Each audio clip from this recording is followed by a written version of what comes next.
Welcome to Italics, television for the Italian-American experience. I'm your host, Anthony Tamburri.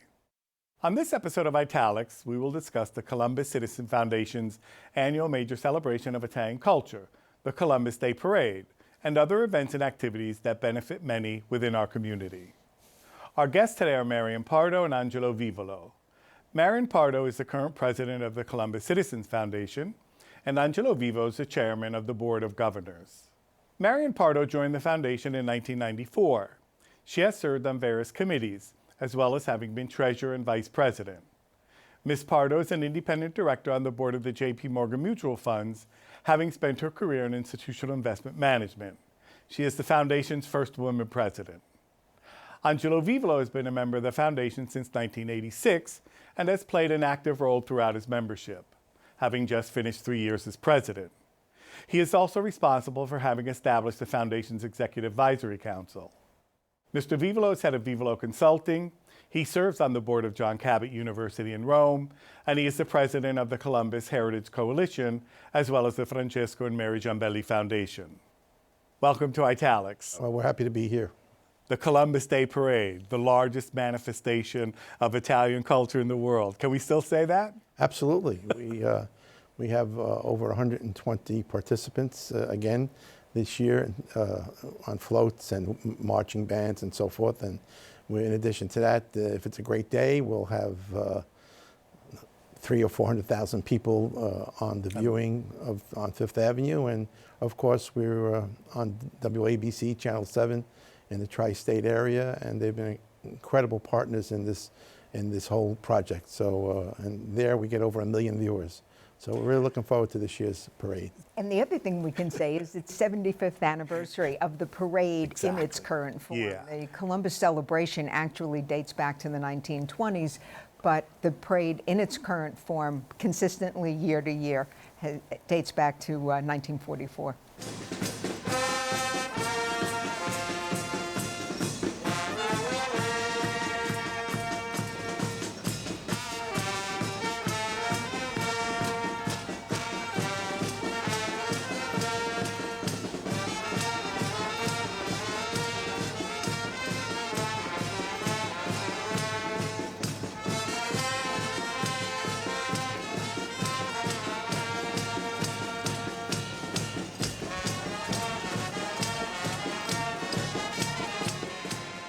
The foundation was founded when?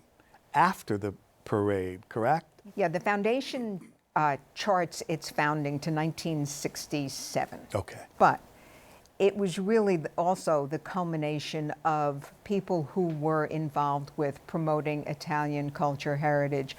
The people who came to the United States post-World War II, and the people who were here in the Great Immigration at the turn of the century. Right.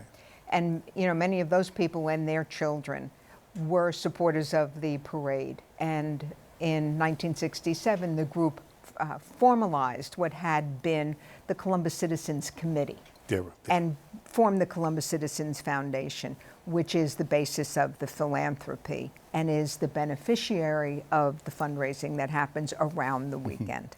I've been here 13 years, back in New York for 13 years. I missed it once because I was in Italy. But the 12 years I've been there and that we've been with Italics, it seems to have come off very well. But I'm assuming there are challenges behind the scenes. There are challenges for all of us. Our chairman is also chair of the weekend committee, so he's been through most of the wars. I help blocking and tackling, helping keep the staff supporting all of that, because we have a very classic seasonal business in the sense that it really peaks around Columbus Day. And then some other things peak around the, sort of the other 6 months.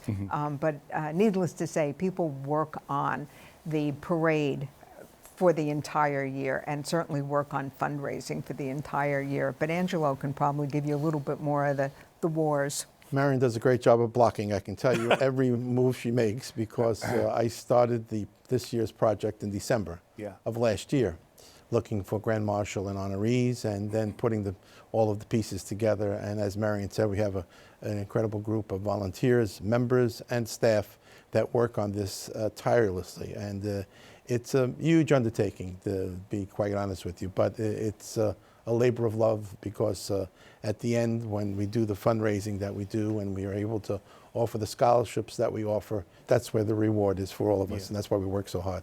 Mm-hmm. And you talk about being back in New York. All of us really do think about what we do for the parade, supporting the foundation as our gift to New York also, because it is a wonderful parade when the weather cooperates, for sure. But it's a wonderful parade, and our membership really works very, very hard to make sure that it is TV ready. It attracts the elected officials of the highest levels in the state of New York, not just the city, but also the state. We've seen the mayor of New York. We've seen the two governors of New York since I've been here. So it's been really nice. Well, it truly resonates with the tri-state area. New York, New Jersey, Connecticut, it is our home, and very easy for the commuters to commute in and come to the parade. But it's nice to see the Unico National, Order Sons of Italy, and representatives of others, the representatives of the National Italian American Foundation, et cetera, and other organizations that are there. And it becomes a sort of informal meeting point for the day. Well, to be quite honest with you, it's been a tremendous, incredible improvement in the relationships between all of the Italian American organizations. Ever since 2017, when the Columbus statue was challenged, the community has come together and is unified.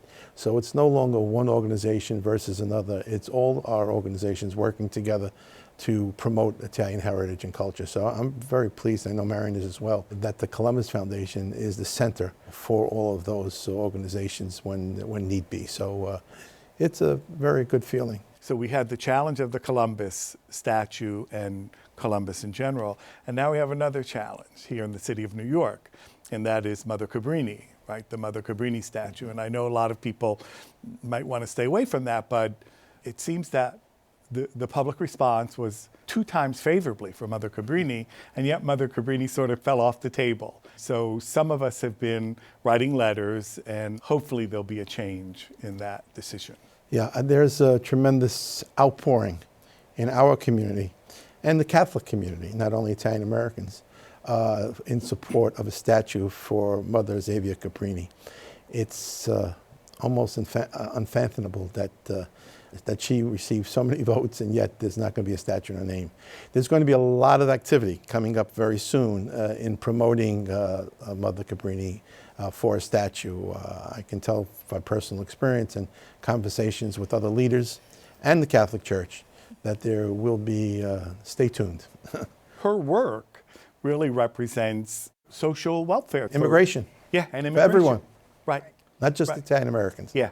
So back to the foundation and back to the parade, the foundation, et cetera, all the contributions go towards scholarship. Tell us about some of your scholarship programs. Well, the scholarship programs as constituted now are principally scholarships for people attending four-year colleges in aid of high school education and also in aid of elementary school education. At the present time, we are funding 700 scholarships across that spectrum.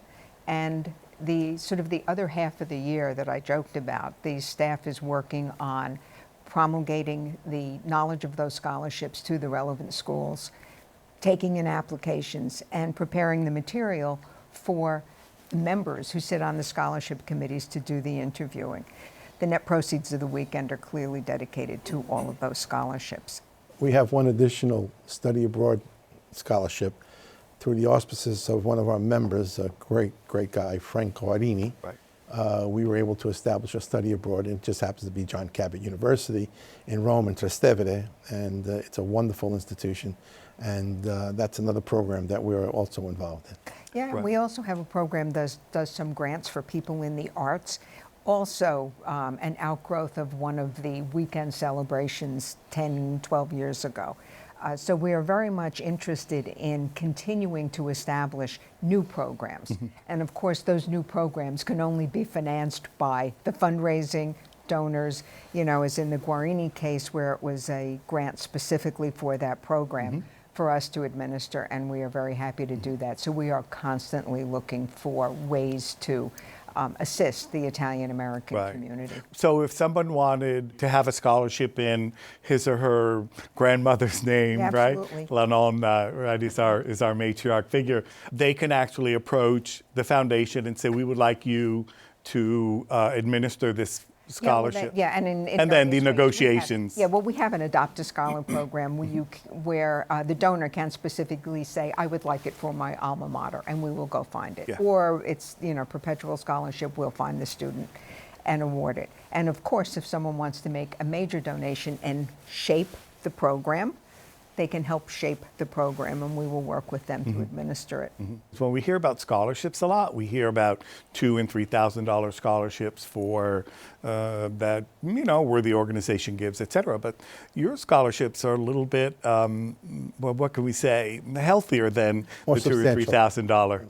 Yeah, we're unfortunately we were in a position to do that, especially in the college level, where anyone who has a child, a youngster going to college, knows that the expense is really through the moon. Yeah. So we try to help as best as we can. We're challenged for some of our scholarship recipients, because sometimes when we give an X amount of dollars to them, and they may have had a prior scholarship at the college, they take away the amount that we give. So we try to work around that, but we try to help the students as much as we can. And we have some incredible stories about people who've been in our program and thank us. The aspect of our program that I think is really good is that it's an award for 4 years, assuming that the scholar keeps up his or her grades and continues to qualify. Often, grants are given to students for the first year, and that kind of, yes, it gets you through the bump of facing college and the new challenges there, but often people need the money to get through, to really see it through. And I think that's what's important about our program, that the award is made for 4 years. And what Marian said earlier is this is a 12-month deal, because not only do we receive applicants and review them, and then the members on committees review those applicants, it's also maintaining those students and having them submit their grades, making sure they're doing what they're supposed to be doing. And so that's a full-time job. 700 students, submitting their grades every year, and someone has to review them. So we do a lot, and we're fortunate that rarely do we have a student come back who is not up to par, and we guide them and they get on par. So we're very fortunate in that. Well, that annual evaluation is good also because in addition to just making sure that they're qualified, that their grades are up, et cetera, is that they stay in contact. They're in conversation with the foundation. Absolutely. They're in conversation about things Italian-American, Absolutely. et cetera. And we should say, as a member of the Columbus Citizens Foundation, I'm on the internship committee, which tries to find internships for a lot of the scholarship students. There's a lot more dialogue that goes on than just giving them a check. Yeah, for sure.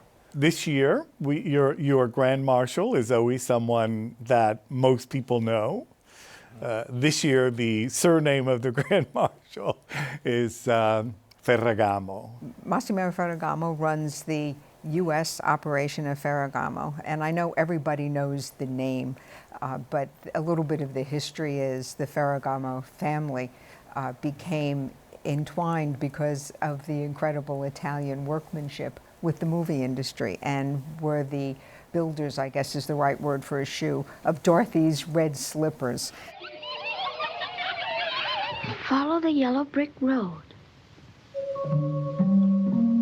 Follow the yellow brick road. And of course, they, as other fashion houses, have branched out into perfumes, cosmetics, etc. So we're very proud to have that Italian style represented in the parade.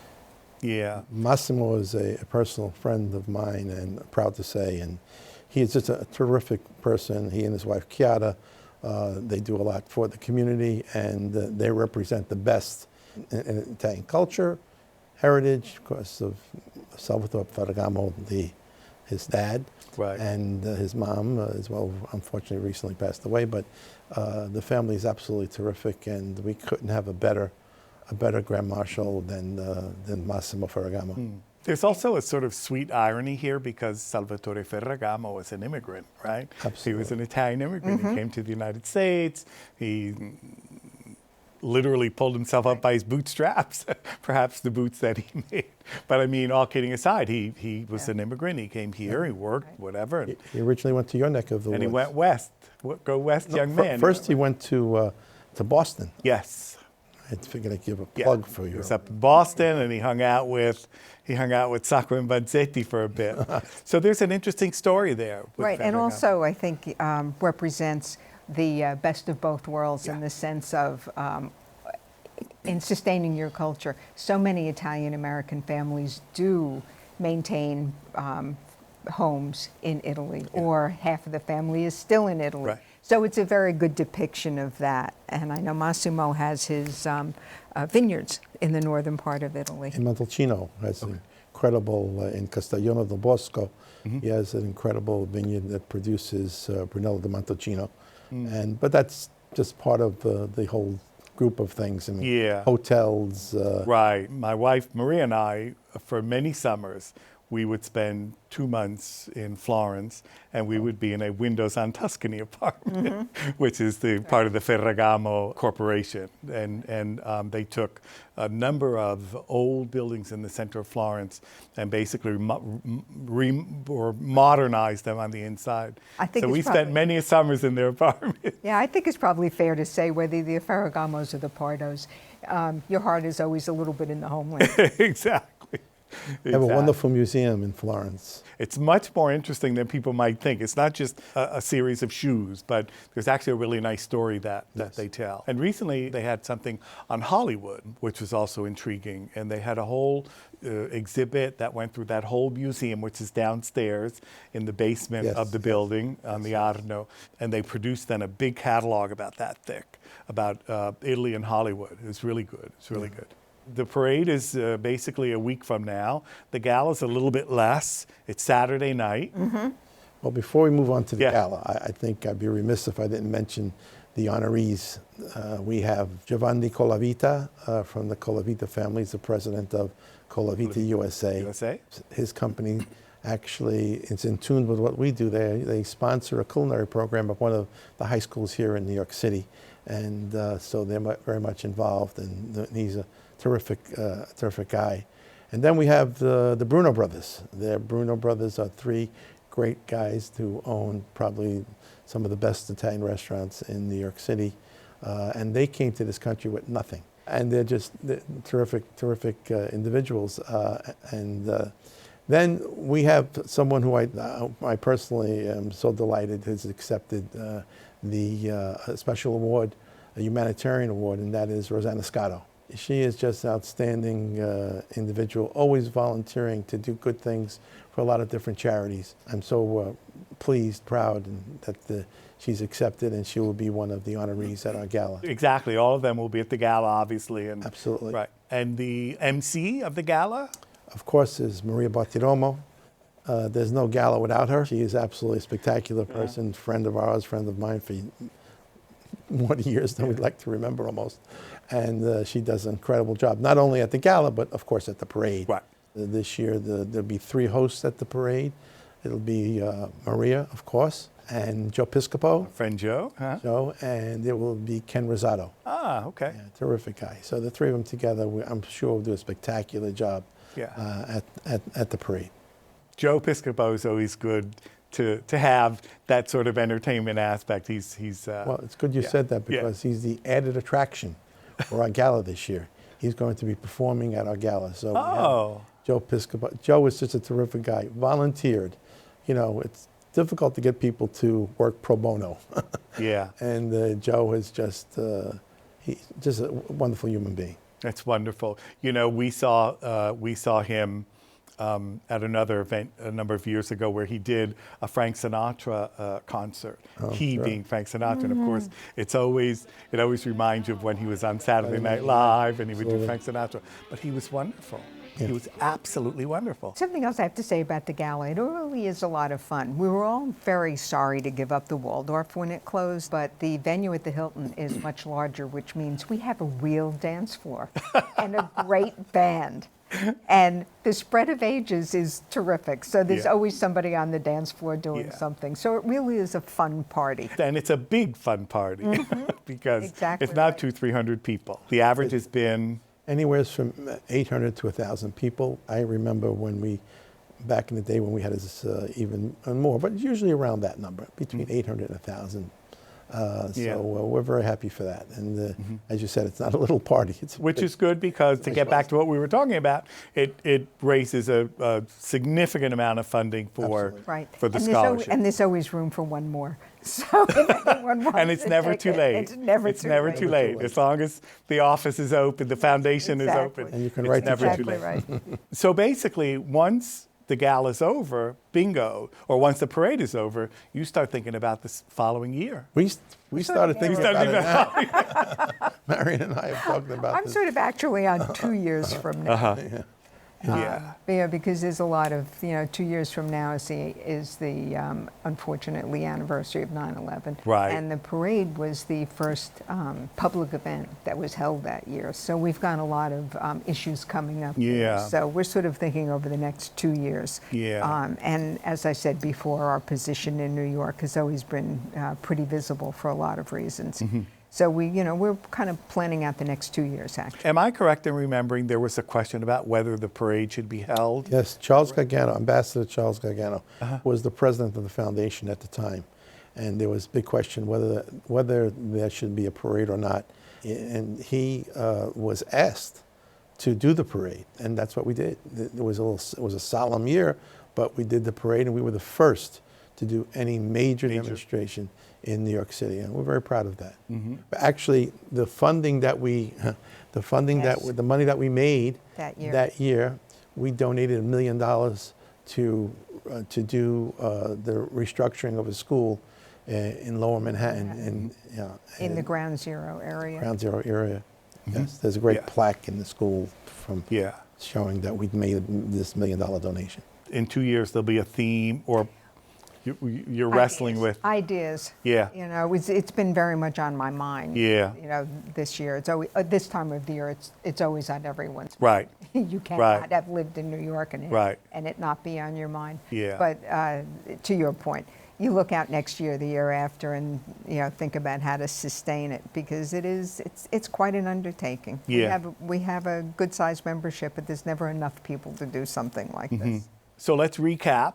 The 12th, is the gala, and we still have a few days to call. Yes, Right. and the 13th is the laying of the wreath at Columbus Circle, where we honor all of the civil servants.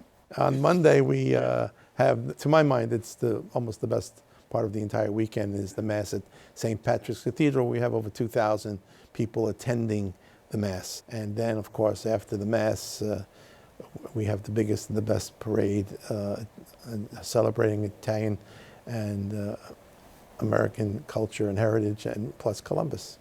So we're really delighted about that. We are big supporters of all immigrant people. So anyone who wants to join the parade, they can do that. Right. And the parade starts, well, it depends, but usually around 11:45, noon. Step off. It starts, right? By the time we get from 46th Street, where we start, to 69th Street, to where we call the red carpet area, it takes about a half hour. And that's the time we go on air with the ABC. At noon. At noon. So it's a progression. And we, as you know, we stop in front of the cathedral, and we say hello to the Cardinal. To the Cardinal, right. Gives us his blessings, and we move on. Yeah.